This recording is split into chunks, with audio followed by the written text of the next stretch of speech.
Hermanos, bienvenidos nuevamente a nuestra iglesia Luz y Esperanza.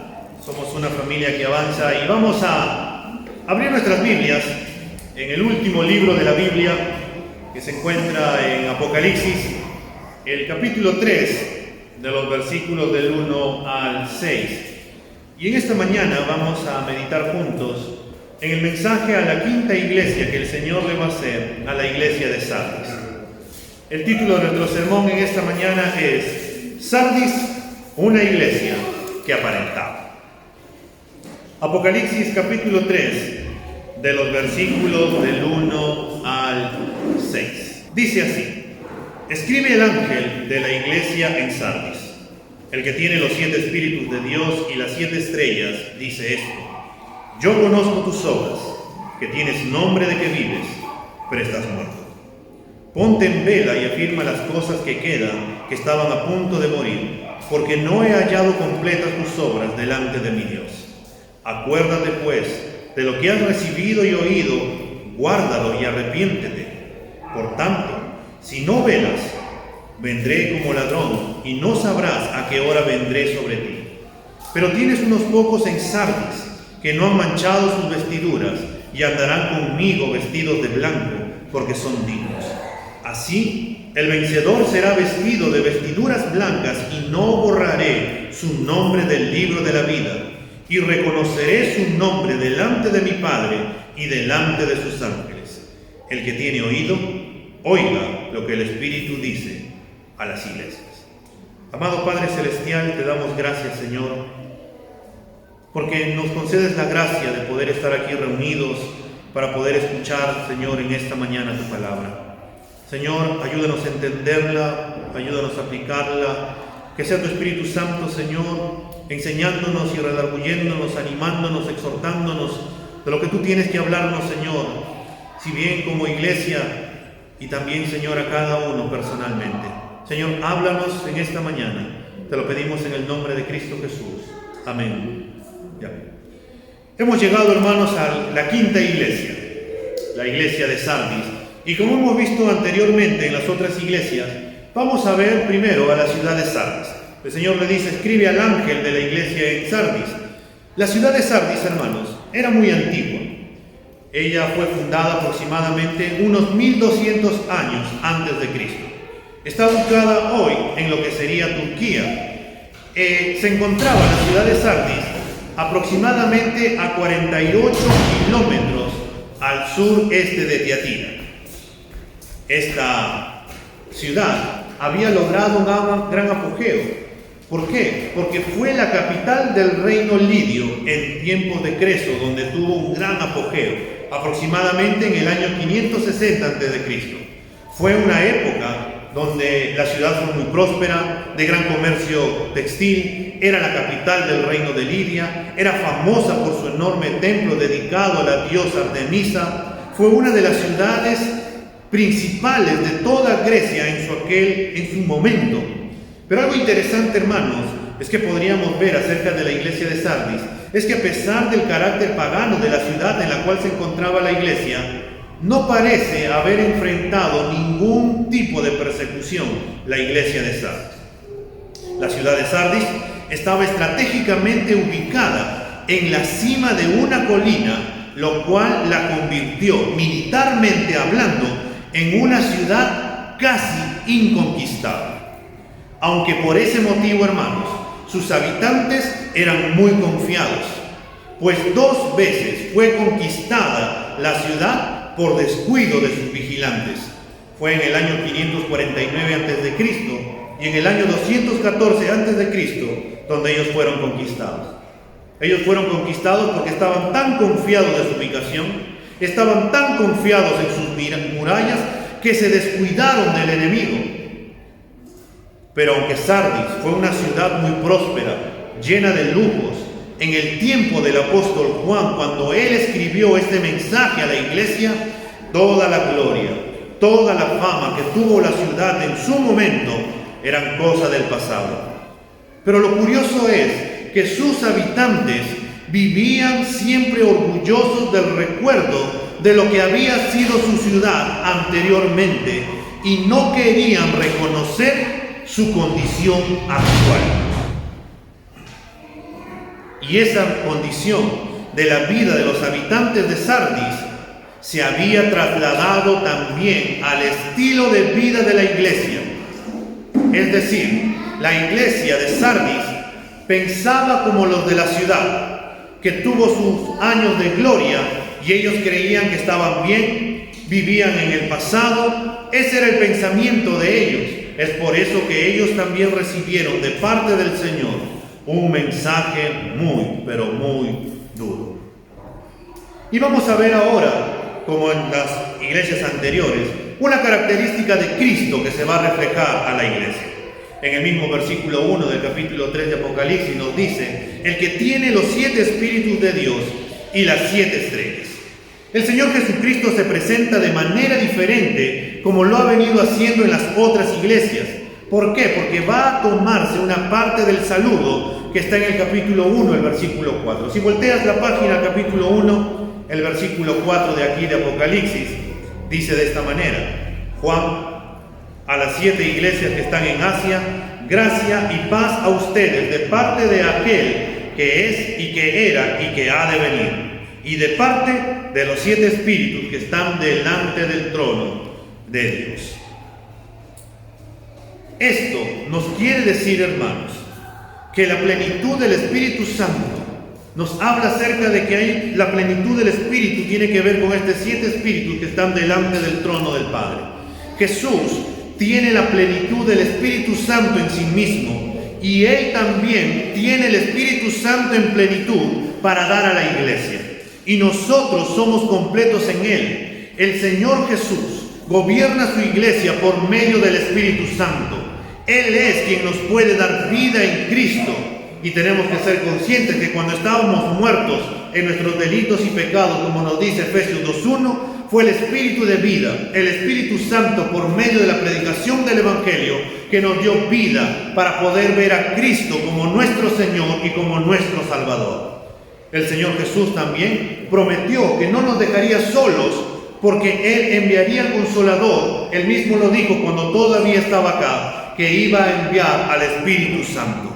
El Espíritu Santo es el agente vivificante de la iglesia, ya que opera en el nuevo nacimiento de la persona. Ante la condición de la iglesia de Sardis, que se encontraban muertos espiritualmente, el Señor les dice que Él tiene la plenitud del Espíritu. En otras palabras, que Él es el único que puede dar vida y vida en abundancia. Que solo Cristo, por medio del Espíritu Santo, puede dar vida al que está muerto. Porque solamente en Él hay vida y hay esperanza que solo Él lo puede dar. Y a la vez nos dice, y las 7 estrellas, dice esto. Si volteamos al capítulo 1 nuevamente de Apocalipsis, el versículo 20, vamos a encontrar la explicación de lo que significan las 7 estrellas, que son los 7 mensajeros de las 7 iglesias. En cuanto al misterio de las 7 estrellas que viste en mi mano derecha y de los 7 candelabros de oro, las 7 estrellas son los ángeles de las 7 iglesias y los 7 candelabros son las 7 iglesias. En otras palabras, las 7 estrellas son los 7 mensajeros de las iglesias. El Señor Jesús es el Señor de toda la iglesia, que envía a sus mensajeros para que prediquen no sus ideas, no sus pensamientos, no es algo que se les ocurra, sino la palabra de Dios, el mensaje que tiene que darle a su amada esposa, la iglesia. Esta expresión y las 7 estrellas ya la habíamos visto semanas anteriores cuando vimos el mensaje a la iglesia de Éfeso. Pero lo curioso es, hermanos, que en el caso de la iglesia de Éfeso, cuando Él le dice que tiene las 7 estrellas, la iglesia había perdido su primer amor. Pero en la iglesia de Sardis era totalmente distinto. Ellos estaban muertos. Era una condición peor de lo que uno podía imaginar. La iglesia de Sardis tenía una condición muy penosa. El único que puede dar vida y que podía darles vida es el Espíritu Santo por medio de la predicación de la palabra de Dios. En otras palabras, es volver a la palabra de Dios. es volver a meditar en ella, es volver a tener mis tiempos con Dios. Es decir, de levantarme muy temprano en la mañana, ya sea en la mañana, la tarde o la noche, separar un tiempo donde nadie me vaya a molestar, donde pueda abrir las Escrituras, donde pueda reflexionar lo que el Señor me quiere decir, me quiere confrontar, tener un tiempo de oración. Y no solamente ese tiempo de meditación, sino también tiene que ver con vivir la palabra de Dios, con atesorar la palabra de Dios. En otras palabras, ser lleno del Espíritu Santo. Ser lleno del Espíritu Santo que controle nuestras vidas. Y esta es, que no sea un libro de superación que controle nuestras vidas, que no sea el horóscopo que controle nuestras vidas, que no sea el periódico, que no sean las palabras del mundo, que no sean las noticias, que no sean las palabras del presidente de la República, el Congreso, quien sea, sino la misma palabra de Dios que sea que controle nuestras vidas. Amado hermano, déjame decirte que necesitamos del Espíritu Santo en nuestras vidas. Necesitamos ser llenos del Espíritu Santo. Necesitamos estar controlados, guiados por el Espíritu Santo. Hay una realidad bien marcada, hermano. Y esta realidad es: si a la iglesia la guía el Espíritu de Dios o la guía el hombre. Si los líderes son guiados por el Espíritu Santo, entonces Cristo guía a su iglesia a través del Espíritu Santo. Pero si están llenos de orgullo, eso quiere decir que van a ser controlados, o el orgullo humano va a dirigir la iglesia. Si la iglesia desea volver a tener vida, si sus líderes y toda la congregación desean volver a tener vida, deben rendir su voluntad al Espíritu Santo, ser llenos del Espíritu Santo. En otras palabras, estar saturados de la palabra de Dios, porque eso tiene que ver con ser lleno del Espíritu Santo, estar saturado, lleno de la palabra de Dios, y que la palabra de Dios controle mi manera de pensar, controle mi manera de hablar, controle mi actitud. Y el Espíritu Santo podrá guiarme por medio de la palabra de Dios. Algo que debemos de dejar bien en claro, hermano, es que no solamente necesita ser lleno del Espíritu Santo una iglesia que está con problemas, sino que todas las iglesias necesitan ser llenas del Espíritu Santo, ser controladas por el Espíritu Santo. Porque el Espíritu Santo nos guía con la palabra de Dios. Porque el Señor Jesús dijo que el Espíritu Santo nos va a guiar a toda verdad. El Señor dijo que el Espíritu Santo va a buscar la gloria de Cristo. Porque Él dijo que Él me glorificará, porque Él tomará mis palabras y me glorificará. En otras palabras, hermanos, una iglesia guiada por el Espíritu Santo tendrá la palabra como autoridad final, buscará la gloria de Dios y buscará a Jesucristo como el centro de su vida, como su mayor tesoro. El Señor le dice a su iglesia: yo soy quien tiene el control, yo soy el amo y Señor de la iglesia, yo soy quien tiene la plenitud para darte vida, yo soy el que te puede dar por medio de la predicación de mi palabra el mensaje para que tú puedas tener vida. Y ahora vamos a entrar, hermanos, en tercer lugar, al reproche. A diferencia de las iglesias anteriores que hemos visto semanas anteriores, donde el Señor Jesucristo tuvo palabras de elogio, no ocurre así con la iglesia de Sardis. Si bien inicia como inició con las demás iglesias, que el Señor conoce sus obras, pero no le va a dar para ninguna palabra de elogio. A la iglesia de Éfeso, el Señor le dijo: conozco tu arduo trabajo y paciencia, y que no puedes soportar a los malos, y has probado a los que dicen ser apóstoles y no lo son, y los has hallado mentirosos. A la iglesia de Esmirna el Señor le dijo: conozco tu tribulación y tu pobreza, pero eres rico, y la blasfemia de los que dicen ser judíos y no lo son, sino sinagoga de Satanás. El Señor le dijo a la iglesia de Pérgamo: conozco tus obras, y dónde moras, donde está el trono de Satanás, pero retienes mi nombre y no has negado mi fe, ni aun en los días en que Antipas, mi testigo fiel, ha muerto entre ustedes donde mora Satanás. Y la iglesia de Tiatira el Señor le dijo: conozco tu amor y fe y servicio y paciencia, y que tus obras postreras son más que las primeras. Pero a la iglesia de Sardis no le va a decir así. Porque cuando leemos en el versículo 1, en la parte final de este capítulo 3, dice: yo conozco tus obras, que tienes nombre de que vives, pero estás muerto. El Señor conoce las obras de la iglesia de Sardis.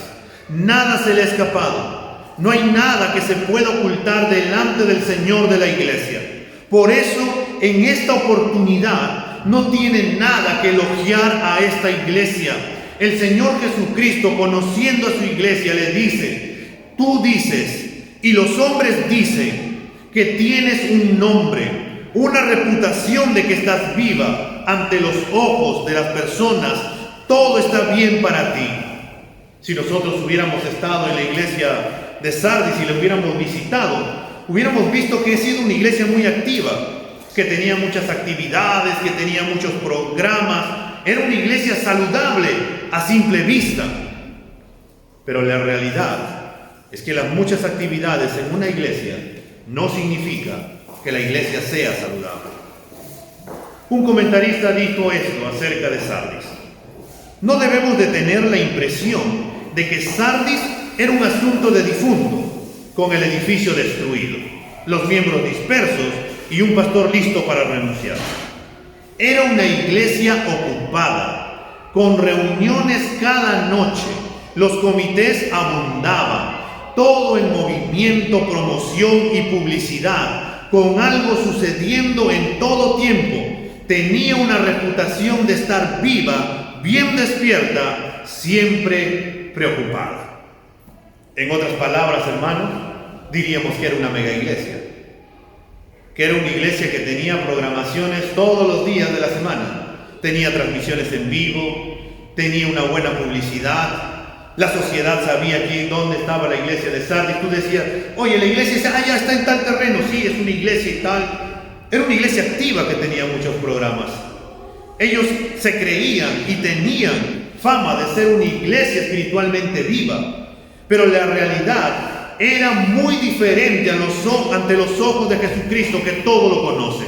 Porque le dice: tienes nombre de que vives, pero estás muerto.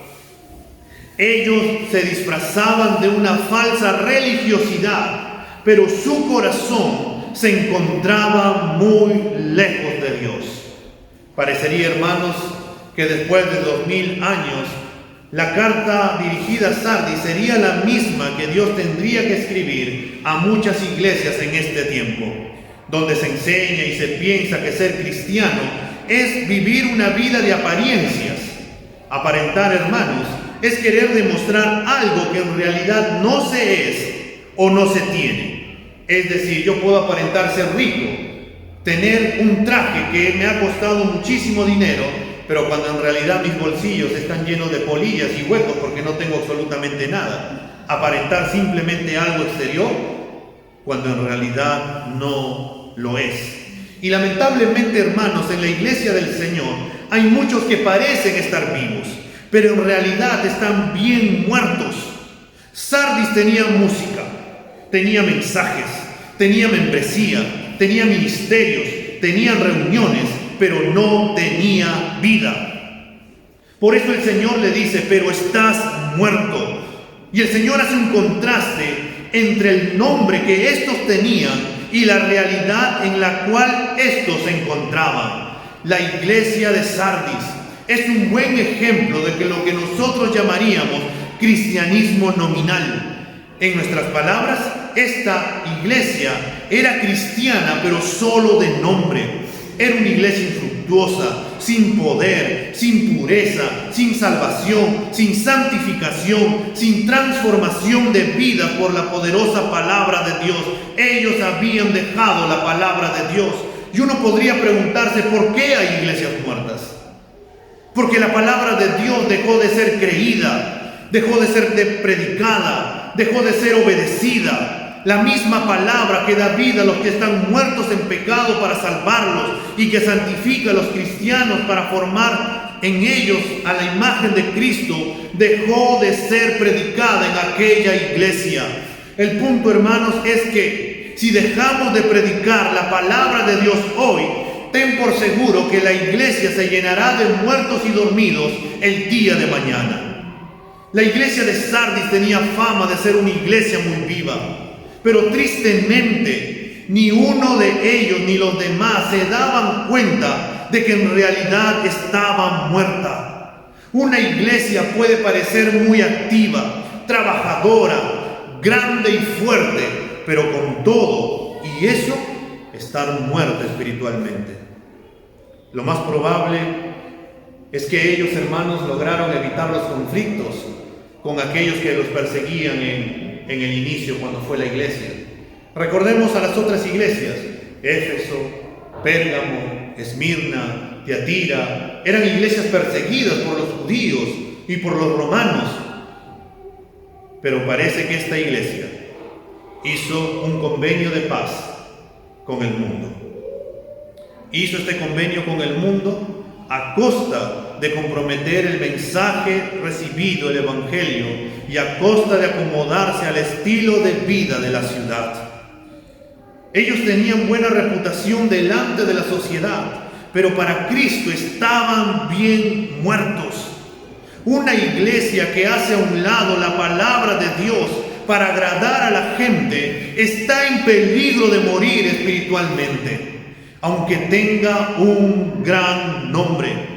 Cuando nos adaptamos al mundo, cuando nos acomodamos a su estilo de vida, de tal manera que ya no hay diferencia entre el mundo y nosotros, cuando la vida cristiana está reducida a practicar los ritos, pero carentes de la ética del evangelio, debemos saber que ya estamos bien muertos.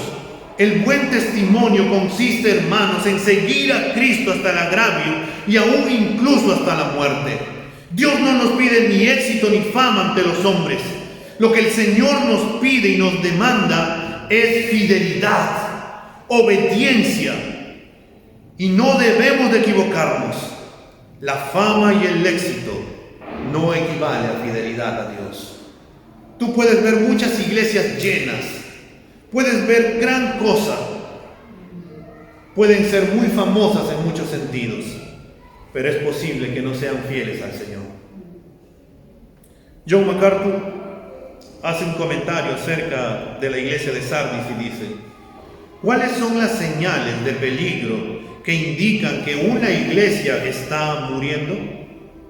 Una iglesia está en peligro cuando está satisfecha con descansar en sus logros pasados, cuando está más preocupada en las formas litúrgicas que en la realidad espiritual, cuando se centra en remediar las enfermedades sociales en vez de cambiar el corazón de las personas mediante la predicación del Evangelio de Jesucristo que da vida, cuando se preocupa más por las cosas materiales que por las espirituales, cuando se preocupa más por lo que piensan los hombres que por lo que Dios dijo, cuando está más enamorado de sus credos doctrinales y sus sistemas de teología que de la palabra de Dios, o cuando pierde su convicción de que cada palabra de la Biblia es palabra de Dios misma, sin que importe la asistencia que tenga, ni lo impresionante de sus edificios. A pesar de su prestigio en la comunidad, tal iglesia, al haber negado la única fuente de vida espiritual, está muerta. Cuando dejamos la palabra de Dios, cuando descuidamos la predicación del Evangelio, cuando descuidamos de vivir lo que dice el Evangelio y nos adaptamos a lo que el mundo piensa y andamos en pecado, entonces empezamos a morir espiritualmente. Cuando la iglesia ya no habla de pecado, sino que simplemente habla de lo moral, entonces hay cosas que debemos de ver. Hace muchos años, un pastor de una mega iglesia manifestó esto. Él dijo: en mi iglesia ya no les predico acerca del pecado, porque yo soy consciente que las personas están llenas de problemas allá afuera, y que vengan a la iglesia y que les diga que están en pecado, no, eso sería agravar sus problemas. Entonces yo por eso no les hablo en cuanto si están pecando o no están pecando. Eso está mal.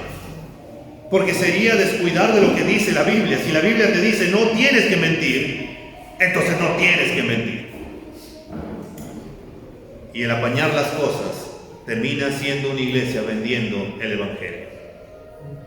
Hermanos, parecería que todo está bien perdido en la iglesia de Sardis, que hasta ese momento está todo ya ahí, no hay esperanza para la iglesia.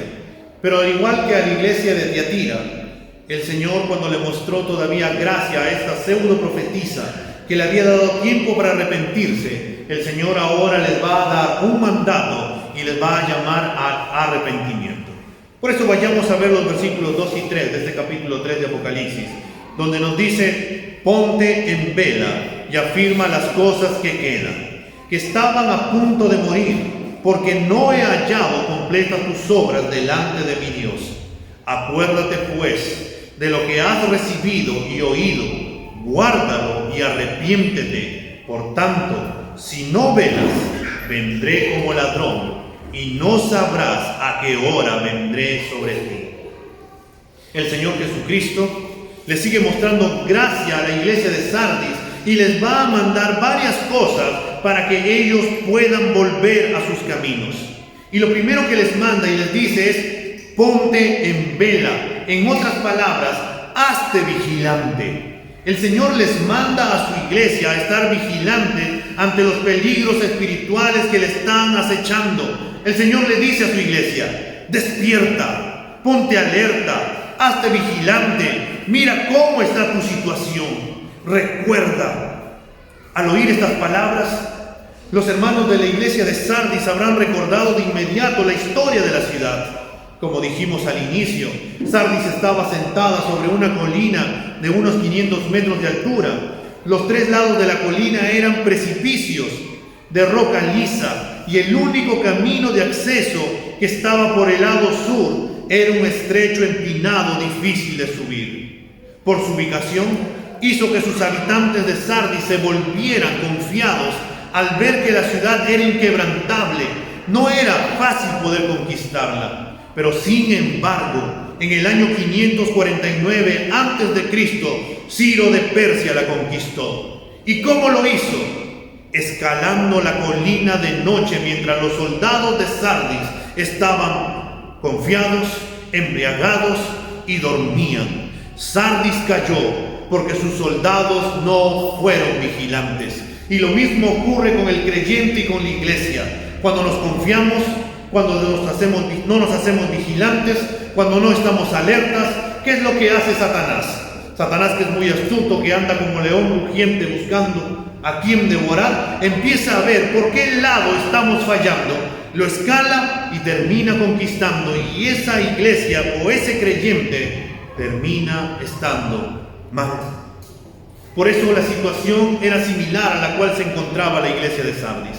El enemigo había conseguido descubrir el lugar por donde acceder a ella y derrotarla. Por ello el Señor le manda a su iglesia que debe de despertar, que debe de vigilar, que debe de estar alerta, como el Señor había mandado a sus discípulos en aquel entonces en Getsemaní. Velen y oren para que no entren en tentación. El espíritu está dispuesto, pero la carne es débil. Ellos deben de hacerse vigilantes. ¿Y pero para qué? Y el Señor continúa diciéndoles: ponte en vela y afirma las cosas que quedan, que estaban a punto de morir.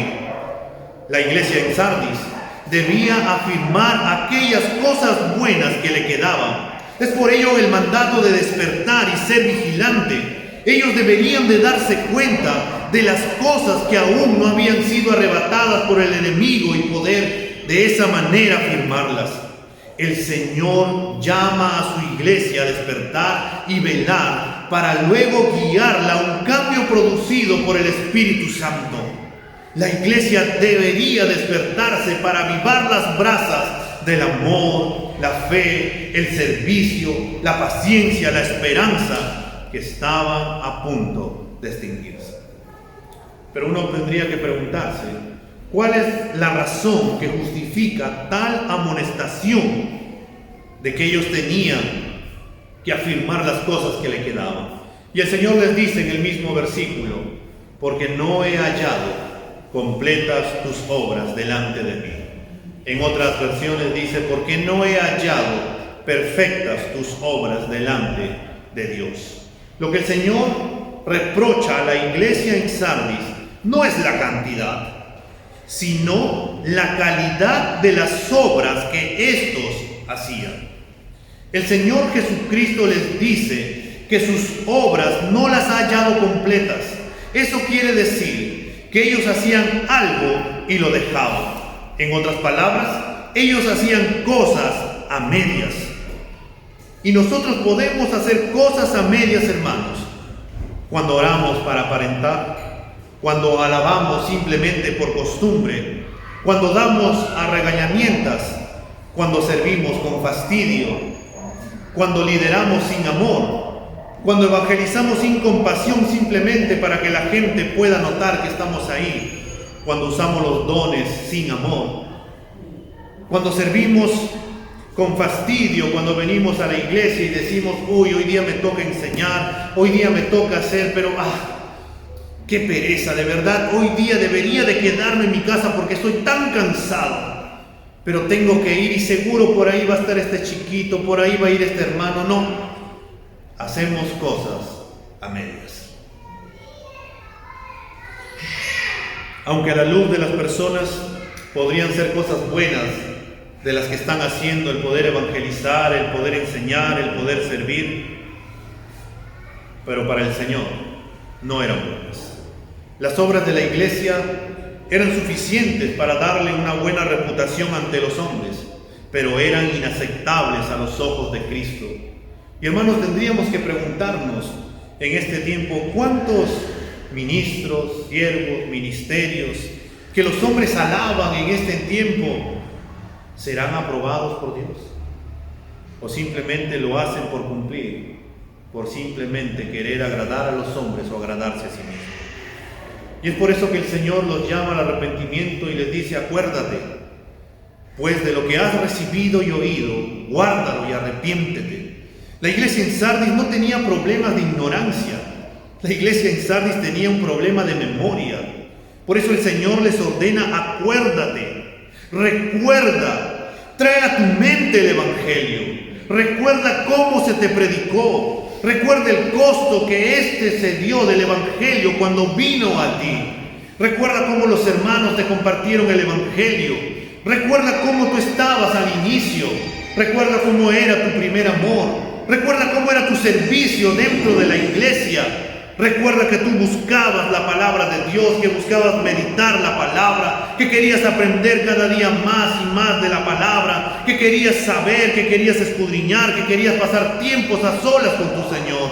Recuerda. Es por eso que a la iglesia se les manda a recordar no solo el contenido del mensaje, sino también el compromiso con el mensaje. El Evangelio trajo promesas preciosas y también trajo exigencias costosas.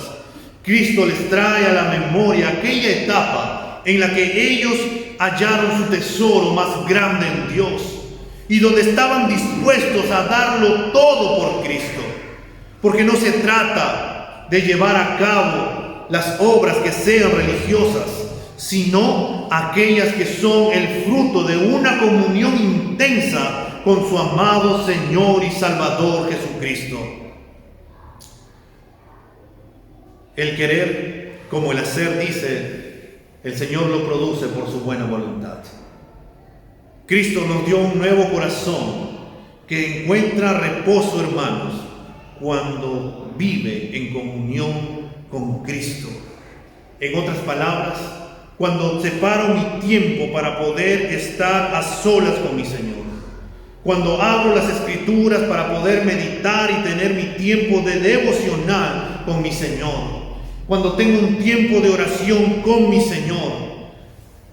Cuando los afanes de este mundo, las preocupaciones, el cansancio son dejados de lado para tener un tiempo, porque soy consciente de que se trata de vida o muerte, porque se trata de aquel a quien yo amo demasiado. Y es por eso que el Señor les dice: Acuérdate pues de lo que has recibido y oído, y guárdalo. El propósito de llevarlos a recordar el amor que mostraron por la palabra en el pasado es para que vuelvan a amarla y obedecerla en el presente. El concepto de guardar, hermanos, está relacionado con atesorar algo en el corazón. La palabra de la cruz guardada en el corazón pronto dará fruto de santificación en el mundo exterior. La iglesia en Sardis estaba contenta en ser conocida por los hombres a causa de sus obras externas, pero había olvidado atesorar, guardar, cuidar la palabra en la intimidad del corazón. Al no haberla guardado, tampoco la estaban viviendo. Cuando el creyente descuida su relación con Dios, cuando el creyente descuida su tiempo con Dios, cuando el creyente descuida atesorar la palabra de Dios, poco a poco la carne se va a empezar a manifestar externamente. Y de esa manera empezaremos más bien a agradar al mundo en vez de agradar a Dios. Por eso, hermanos, se nos manda a atesorar, a guardar, a cuidar, a vivir la palabra, a ser obedientes a ella, a amarla. Por eso Pablo le dijo a su discípulo Timoteo en 2 Timoteo 3:1, desde la niñez has sabido las sagradas escrituras, las cuales te pueden dar sabiduría que lleva a la salvación mediante la fe en Cristo Jesús. Son las escrituras las que nos pueden dar sabiduría. Son las escrituras las que nos pueden guiar. Son las escrituras que nos pueden llevar a la salvación en Cristo Jesús. Y es por eso que el Señor les manda y le dice, acuérdate pues de lo que has recibido y oído, guárdalo y arrepiéntete. Hermanos, es un llamado a una acción completa. El Señor le dice a su iglesia, termina de arrepentirte de una vez. Termina de arrepentirte de una vez. Termina de hacer tus obras. Si están a medias, empieza a completar tus obras. Pero arrepiéntete. Arrepentirse es volverse del pecado a Dios. Es dejar la vía del pecado y retornar a la de Dios.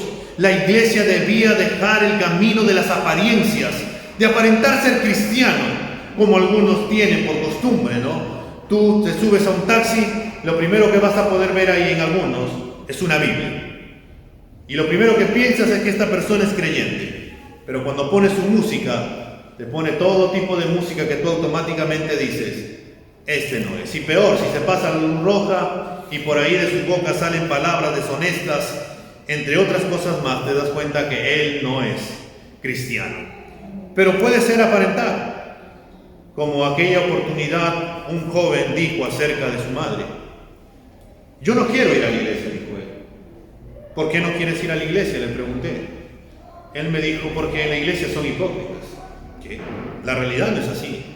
Pero él dice, lo que ocurre es que mi madre, estando en la iglesia, levanta sus manos, dice amén, aleluya, pero cuando llega acá a la casa, nos insulta y nos dice tantas cosas y reniega de todo. Y entonces no entiendo cómo puede ser una cosa allá y ser otra cosa acá. A veces, como creyentes, podemos caer en apariencias y simplemente en obras externas.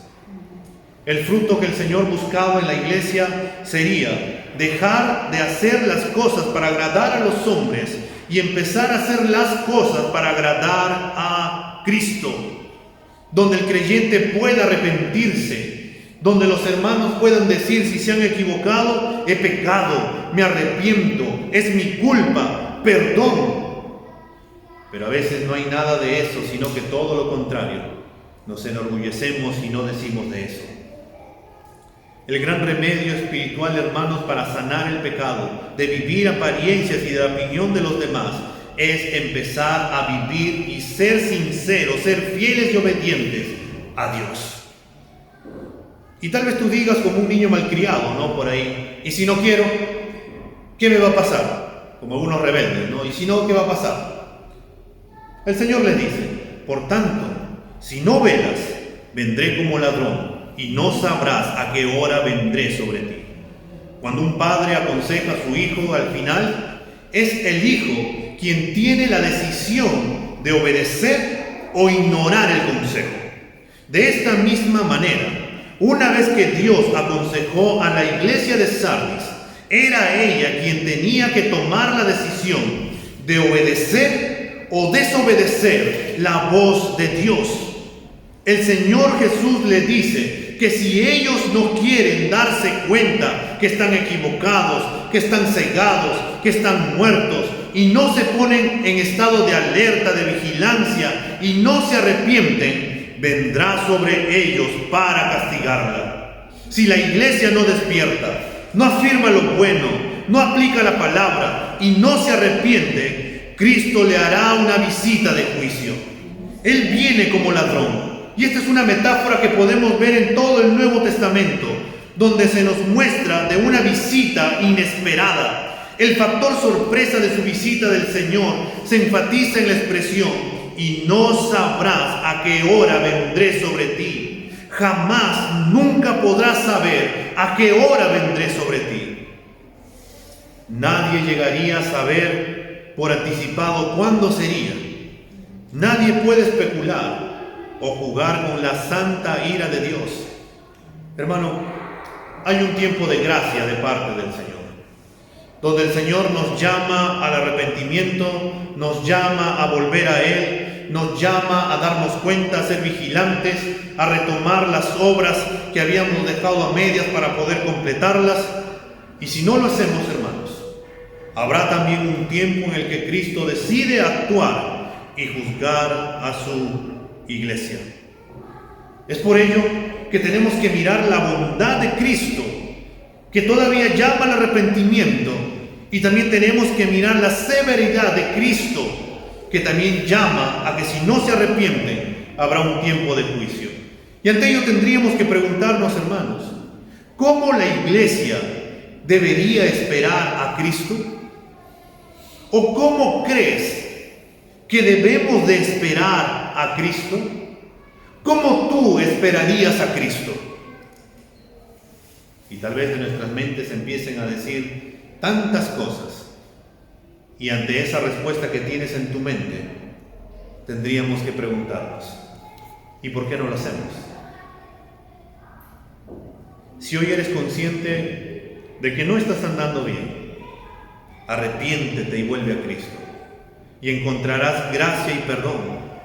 Pero si continúas con ese pecado y sigues andando en apariencias y le sigues dando la espalda a Dios, cuando Él venga ya no habrá oportunidad de salvación, ya que solo habrá juicio. Y el Señor, al darle un mandato, al darle ese mandato de arrepentirse, como a las otras iglesias, también les va a dar una promesa. En los versículos del 4 al 6 vamos a encontrar la promesa que el Señor tiene para la iglesia. Pero le dice: pero tienes unos pocos en Sardis que no han manchado sus vestiduras y andarán conmigo vestidos de blanco porque son dignos. Dios tenía a su remanente en medio del cementerio en el que se encontraba la iglesia de Sardis. Había unos pocos sinceros en medio de una multitud de hipócritas, algunos humildes entre la multitud de orgullosos, algunos que guardaban la santidad en medio de la mayoría que abusaba de la gracia, algunos siervos en medio del gran grupo egoísta que vivían para sí y no para los demás. Por eso el texto griego que dice: tienes unos pocos hombres, transmite la idea de que el Señor conoce a sus siervos, conoce a su iglesia, conoce a todos de una manera individual. Es decir, el Señor te conoce a ti personalmente, sabe tu nombre y apellido, y no le podemos ocultar nada al Señor. Él nos conoce en intimidad. Cristo describe a su remanente fiel como aquellos que no han manchado sus vestiduras. A diferencia del resto, ellos no se habían contaminado con las influencias ritualistas, hipócritas y superficiales del resto de la iglesia. A estos pocos fieles, Cristo les promete: y andarán conmigo vestidos de blanco porque son dignos. Las vestiduras blancas son un símbolo de la santidad que Dios exige para los que quieran caminar con Él. No es posible mantener una relación de comunión con el Santo si no es en una santidad práctica. La frase traducida "y andarán conmigo" es una de las más grandes recompensas que el Señor puede dar a sus seguidores.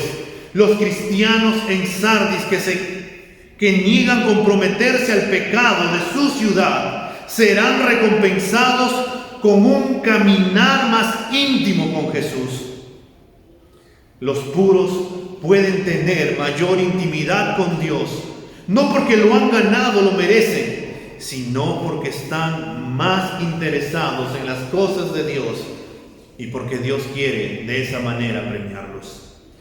El salmista dijo: Señor, ¿quién entrará en tu santuario para alabar? El de manos limpias y un corazón puro.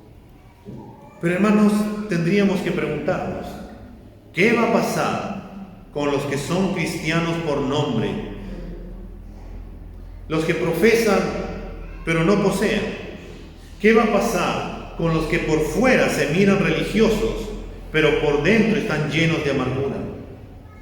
Ellos van a caminar en negro porque no son dignos, porque el Señor los va a rechazar en aquel día del juicio y los lanzará al lago de fuego y de azufre, donde será el lloro y el crujir de dientes. Y por eso el Señor dice en el versículo 5 de Apocalipsis 3: así el vencedor será vestido de vestiduras blancas, y no borraré del libro de la vida, y reconoceré su nombre delante de mi Padre y delante de sus ángeles. Como estímulo para esta minoría fiel, Cristo escribe 3 recompensas que esperan a los que perseveran. La primera: el vencedor será vestido de vestiduras blancas. La promesa es que Dios mismo será quien dará el ropaje al vencedor. Dios vestirá a aquellos que venzan. Como el Señor dijo en Apocalipsis 19:8: y a ella, a la esposa del Cordero, se le ha concedido que se vista de lino fino, lino limpio y resplandeciente. A la vez el Señor dice que no borrará su nombre del libro de la vida. Esta, hermanos, no es una amenaza. En el Nuevo Testamento, el libro de la vida es el registro de quienes, habiendo creído en Cristo, son eternamente salvados. No es el registro de los profesantes, sino de los regenerados, los que han nacido de nuevo. No es el padrón de los convencidos, sino de aquellos que han sido convertidos. No es el padrón del religioso, sino de los que se relacionan con Cristo y tienen una intimidad profunda con Él. La promesa es clara y enfática: nunca, jamás borraré su nombre del libro de la vida. Cristo, el Señor y Salvador, promete que nunca borrará de su libro el nombre de ninguno de sus escogidos. Y a la vez añade el Señor: y lo reconoceré delante de mi Padre y delante de sus ángeles. ¿Cuántas veces, como creyentes, habremos negado a Cristo? ¿Cuántas veces, como creyentes, en medio de una situación en la cual ameritaba de que nuestro cristianismo salga a flote, no lo hemos hecho? El Señor es claro y enfático. Él dice: yo voy a reconocerlo, yo no voy a avergonzarme de sus nombres delante de mi Padre, sino que yo voy a manifestar y diré: él o ella merecen estar aquí. Yo los conozco porque ellos han sido vencedores, porque ellos no me negaron, sino que ellos se mantuvieron fieles a mí.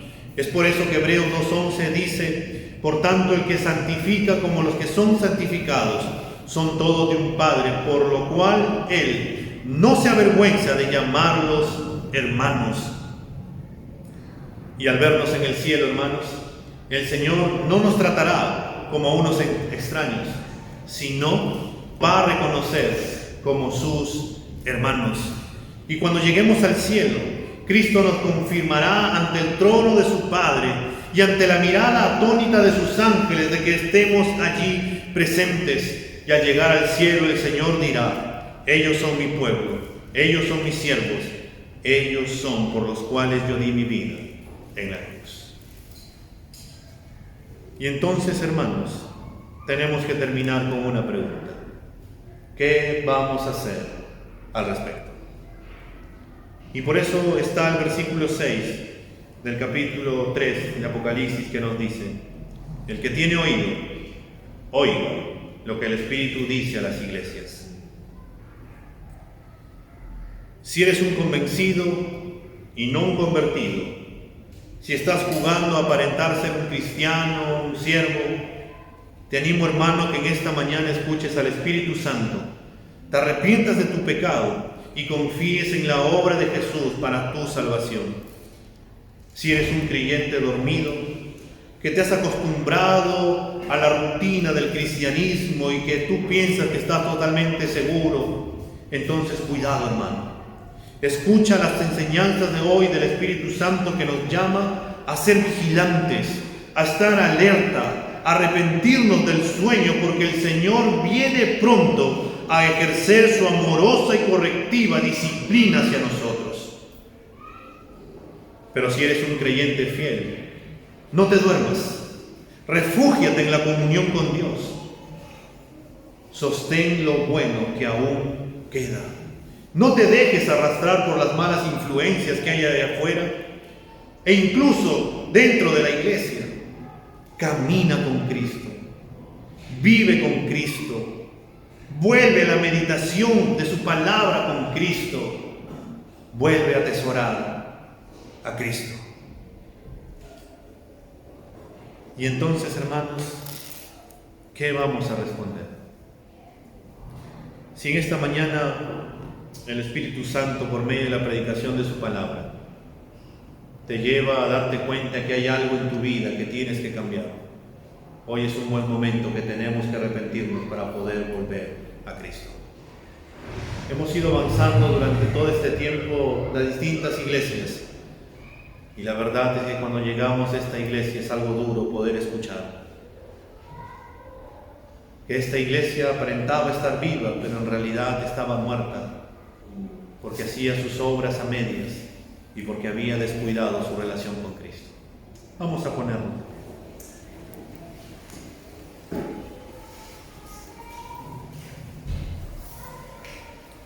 Vamos a inclinar nuestros rostros y vamos a orar. Señor, estamos en esta mañana reunidos, Señor, aquí en tu nombre.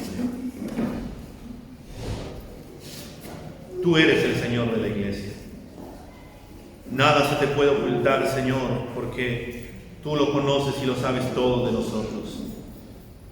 Tú nos conoces a cada uno por nombre y apellido y sabes cómo estamos andando, Señor, en este tiempo. Y Padre, al llegar a la iglesia de Sardis y no encontrar, Señor, una palabra de elogio, sino más bien una reprensión muy dura, de decirle que tenía nombre de que estaba viva, pero que en realidad estaba muerta, porque habían hecho concesiones con el mundo para que no sean perseguidas y ya no aparentaban ser una iglesia de Cristo, sino más bien ser una iglesia del mundo, donde a lo malo llamaban bueno y a lo bueno llamaban malo, y donde dejaron de tener su tiempo devocional contigo, Señor, de meditar en tu palabra. Señor, hoy estamos aquí en esta mañana. Tal vez, Señor, algunos de nosotros hayamos descuidado, Señor, el meditar en tu palabra.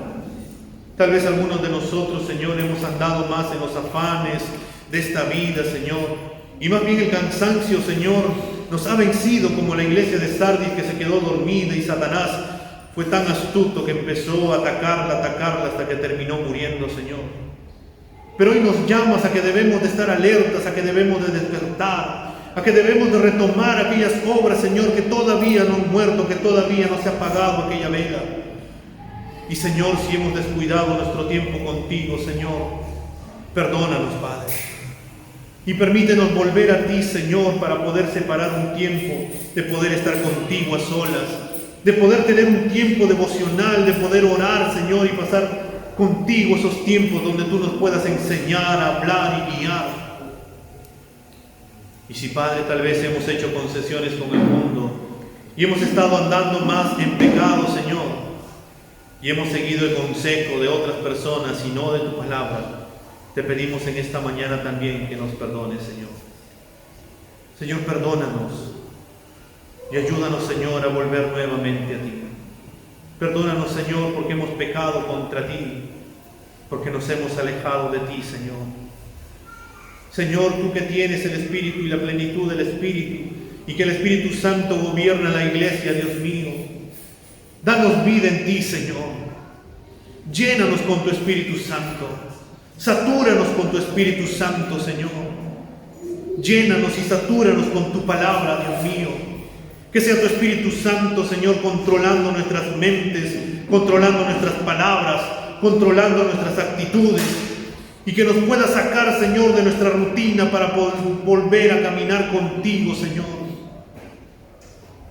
Y que, Padre, esas promesas que tú has dado en esta mañana puedan seguir retumbando en nuestra cabeza, de que el vencedor lo vestirás con una vestidura blanca, Señor, de lino blanco y resplandeciente, donde tú no borrarás su nombre del libro de la vida, y que tú, todo orgulloso, Señor, lo declararás delante de tu Padre y de tus ángeles, Señor.